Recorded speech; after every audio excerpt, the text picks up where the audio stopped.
আকাশবাণী কলকাতা বিচিত্র সংবাদ সংকলন সুদীপ বসু উপস্থাপনা শুভ্রা চক্রবর্তী। মানুষ হাত দিয়েই কিবোর্ডে টাইপ করে। হাত না থাকলে কেউ কেউ অদম্য মানসিক শক্তিতে পা দিয়েও টাইপ করেছেন, কিন্তু নাক দিয়ে সেটাও কি সম্ভব? হ্যাঁ, শুধু নাক দিয়ে টাইপই করেননি, গড়েছেন নতুন রেকর্ডও। বিনোদ কুমার চৌধুরী মধ্যপ্রদেশের বাসিন্দা, আর শুধু নাক দিয়ে তিনি কিবোর্ডে ইংরেজি বর্ণমালা 25.66 সেকেন্ডে টাইপ করে রেকর্ড বইতে নাম তুলে ফেলেছেন। 44 বছর বয়সী বিনোদ কুমার এর আগে প্রথমবার এই কাজে 27.8 সেকেন্ড সময় নিয়েছিলেন। এর পরের বার তিনি নাকি 26টি বর্ণ টাইপ করেন 26.73 সেকেন্ডে। এবার তিনি আগের সব রেকর্ড ভেঙেছেন। রেকর্ডসের নিয়ম হচ্ছে ইংরেজি বর্ণমালার 26টি বর্ণ একটি স্ট্যান্ডার্ড কোয়ার্টি কিবোর্ডে প্রতিটি বর্ণের মাঝখানে একটি স্পেস দিয়ে টাইপ করতে হবে।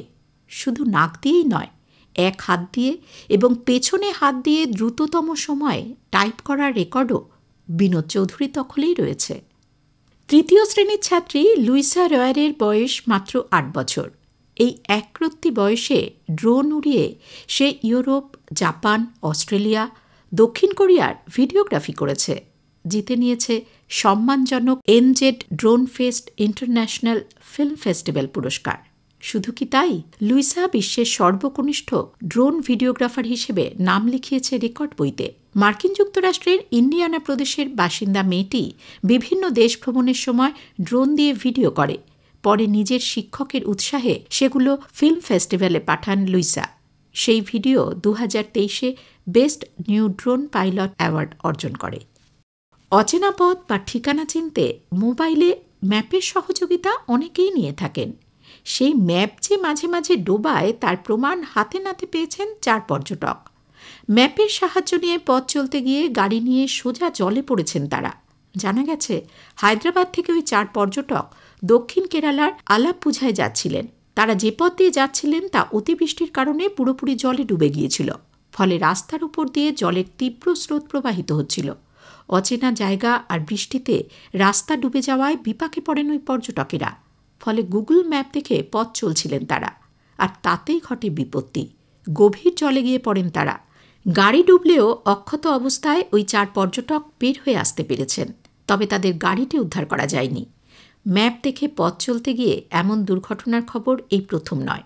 এর আগে গত বছরের অক্টোবরে কেরালাতে 2 তরুণ চিকিৎসক ম্যাপ দেখে চলতে গিয়ে নদীতে পড়ে যান। বেগতিক দেখে বর্ষাকালে এ ধরনের প্রযুক্তি ব্যবহারে সতর্কতা জারি করেছে কেরালা পুলিশ। রাতে মোরগের ডাক উৎপাত নাকি ঐতিহ্য? এই প্রশ্নে উদ্বেল পূর্ব ইংল্যান্ডের নরফোল্কের স্নেটিশামের কমন রোড এলাকার স্নেটিশাম গ্রাম। বন্য মোরগের ডাকে সেখানকার বাসিন্দাদের একাংশ রাতে ঘুমোতে পারছেন না। বাধ্য হয়ে তাদের ইয়ার প্লাগ পড়তে হচ্ছে। অন্যরা বলছেন, এটা তো গ্রামের ঐতিহ্য, এতে অসুবিধার কি আছে? ঘটনাটি গড়িয়েছে স্থানীয় প্রশাসন পর্যন্ত। মঙ্গলবার উভয় পক্ষের বক্তব্য শুনেছেন তারা। সমস্যা সমাধানে কর্তৃপক্ষ এখন বিশেষজ্ঞের মতামত নিচ্ছে। স্থানীয়দের একাংশের দাবি, রাতে শতাধিক বন্য মোরগের পাল এসে তাদের বাগানে গর্ত করছে এবং বিকট শব্দে ডাকছে। এরপর স্নেটিশাম পরিষদ কাউন্সিল মোরগ বিতরণের পরিকল্পনা করেছে। এর উল্টো মতো আছে। স্থানীয় বাসিন্দা বেশ কয়েকজনের মতে দশকের পর দশক ধরে গ্রামে বন্য মোরগ আছে, সেগুলো গ্রামের ঐতিহ্য। আলজেরিয়ার ওমর বি নামের এক ব্যক্তি 19 বছর বয়সে নিখোঁজ হন। এতদিন অনেক খোঁজাখুঁজি করেও তার হদিশ মেলেনি। পরিবার ধরেই নিয়েছিল হয় তাকে অপহরণ করা হয়েছে অথবা হত্যা করা হয়েছে। আর সেই ব্যক্তিকেই কিনা 26 বছর পর পাওয়া গেল, তাও তারই প্রতিবেশীর বাড়িতে।